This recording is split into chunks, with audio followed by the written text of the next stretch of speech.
Actual గా big boss కి వచ్చేంత వరకు శేఖర్ భాష గారి గురించి పెద్దగా ఎవరికి తెలియదు. ఒప్పుకుంటారు కదా? అంటే అదే అంటున్నా. నిజమే. అంటే మీరు పెద్దగా పెద్దగా తెలియదు. ఎందుకంటే బిగ్ ఇప్పుడు బాస్ అంటే పెద్ద కదా, అంటే పెద్దగా ఓకే. అంటే యాక్చువల్ గా మీరు హైదరాబాద్ వాళ్ళకి, మీ సరౌండింగ్స్ కి, మీడియా పీపుల్ కి శేఖర్ భాష తెలుసు. ఇప్పుడు మీ కాకినాడలో ఉన్న పక్క వీధులకు మీరు ఎట్లా తెలుస్తారు? బిగ్ బాస్ త్రూ తెలుసు. అరే మన అబ్బాయి అంట, ఇవన్నీ తెలుసుకున్నారు. సో బిగ్ బాస్ నుంచి బయటకు వచ్చిన తర్వాత అది మీరు కావాలనే వెళ్ళారో లేకపోతే మీ లైఫ్ లోకి వచ్చేసిందో తెలియదు కానీ లావణ్య గారి ఇష్యూతో మీరు ఇంకా లేదు బిగ్ బాస్ వెళ్ళక ముందే లావణ్య ఇష్యూ స్టార్ట్ అయింది కదా. కాకపోతే ఇక్కడ నుంచి వచ్చిన తర్వాత మీరు before Bigg Boss after Bigg Boss అన్నట్టు అయిపోయింది. అదంతా సెపరేటెడ్ టాపిక్ జోనర్ అయ్యింది.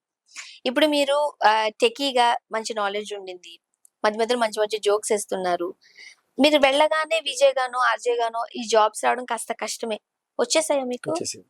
అది నాకు నిజంగానే కేక్ వాక్ అయింది. నాకు రాంది ఏంటి చెప్పనా, నేను ఇంజనీరింగ్ చేస్తున్నప్పుడే ఒక ఫోటోలు తీపించుకొని ఒక 50 కొట్టించుకొని దాని వెనకాల ఫోన్ నెంబర్లు రాసి అప్పట్లో ఈ మెయిల్ ఇవంతా లేకుండా ఇప్పుడు 2003 2004 ఆ టైంలో టేక్ ఇట్ అని అన్ని ఆఫీసులకు పోయేసేసి ఏదో రకంగా సినిమాల్లో ఎంట్రీ దూరాలి. ఫస్ట్ నాకు ఇంట్రెస్ట్ ఏంటంటే మంచి సినిమా తీయాలి డైరెక్ట్ చేసి అని చెప్పేది కోరిక.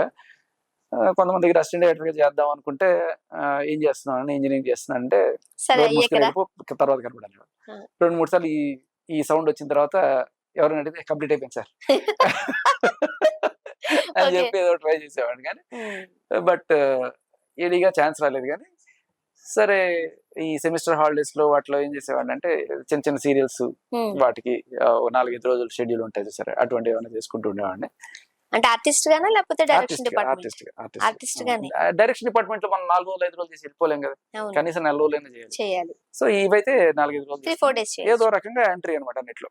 అలా ఈటీవీలో ఒక చిన్న సీరియల్ లో ఇంజనీరింగ్ చేసే టైంలో ఫస్ట్ నా సీరియల్ శిల్పా చక్రవర్తి గారితో అలా చేసాము. తర్వాత కొన్ని సినిమాలు ఆల్మోస్ట్ వచ్చినట్టే వచ్చి మిస్ అయ్యాయి. అవి నేను రిగ్రెట్ అవుతా, అరే వచ్చింటే బాగుండు. ఇప్పటికి ఆల్మోస్ట్ హీరో ఛాన్స్ వచ్చి అలా మిస్ అయిపోయిన సిచ్యువేషన్స్ ఉండే.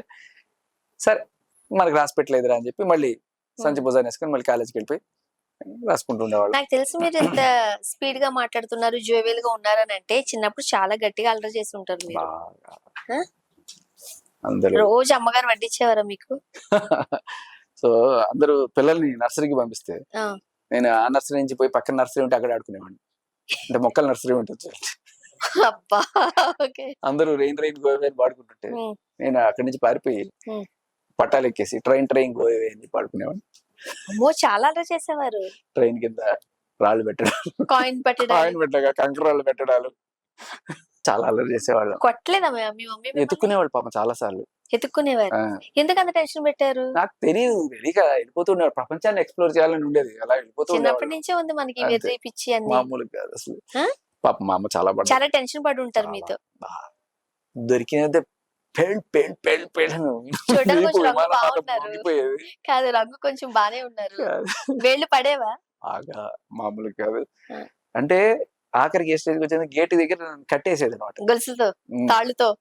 అంటే గేట్లు వేసేస్తే ఆఖరికి ఆ గేట్ కింద నుంచి దూరిపోయి ఒక రోజున ఒక బస్సు వస్తుంటే దానికి అడ్డంగా నిల్చున్నంట. నాకు తెలిసి అప్పుడు ఆ బస్సు దిగి నన్ను ఎత్తుకొని లోపల తీసుకొచ్చి ఏమ్మా పిల్లల్ని రోడ్డు మీదకి వదిలేస్తారని మా అమ్మని అడ్డమైన తిట్లు తిట్టేసిపోతే తర్వాత సారీ నేను చెప్పి నన్ను లోపల తీసుకొచ్చి సో ఇలాంటివి పాపం మా అమ్మకి నా వల్ల చాలా కష్టాలు. సారీ చెప్పారు ఒకసారి అమ్మకి? ఇప్పుడు తగ్గితే కదా చెప్పడానికి కదా. ఎందుకు సారీ అండి, కొట్టేసింది కదా దానికి తగ్గట్టుగా. అబ్బా కాదు, ఇదే పర్సనాలిటీ ఏంటి మీకు కావాలనా? డైటింగ్ చేస్తారా, డేటింగ్ చేస్తున్నారా? ఎందుకు ఈ పర్సనాలిటీ? కొంచెం తినొచ్చు కదా ఫుల్ గా. డేట్స్ తింటా నేను. డేట్స్ అన్నం తింటా? డేట్ కాదు, డేట్స్ తింటాను. ఓకే, అర్థమైంది. అన్నం తింటా. అన్నం పెద్ద అది కూడా థ్యాంక్స్ టు మా అమ్మ. అంటే చిన్నప్పటి నుంచి బాగా అన్నం కుక్కి చారన్నం తిను, పప్పన్నం తిను, బలం వస్తుంది. లావైతారని ఆ కుక్కడానికి ఆ అన్నం మీద విరక్తి వచ్చి ఇప్పటికి అన్నం పెద్ద ఎక్కువ తిన్నాను.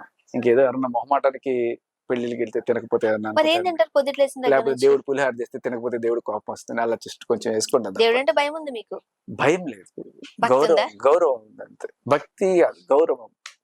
కాదు, పొద్దుట్లు వేసిన దగ్గర నుంచి మీరు ఏం తింటారు చెప్పండి నాకు. ఉమ్, ఈ- అట్లా ఒక ఇదేం పెట్టుకోం, ఆకలిస్తే అక్కడ ఏది ఉంటే అది, ఎస్పెషల్లీ అంటే నాట్ రైస్. ప్రాపర్ గా లేవగానే బ్రేక్ఫాస్ట్ చేయాలి, లంచ్, స్నాక్స్, డిన్నర్. అలాగే అలా ఏమి ఉండదు. నాకు ఎక్కువ బొరుగులు ఇష్టం, మురుమురు జంతికలు, మురుమురు అంట, బొరుగులు, ఆహాహా, మరమరాలు. మరమరాలు. ఓకే.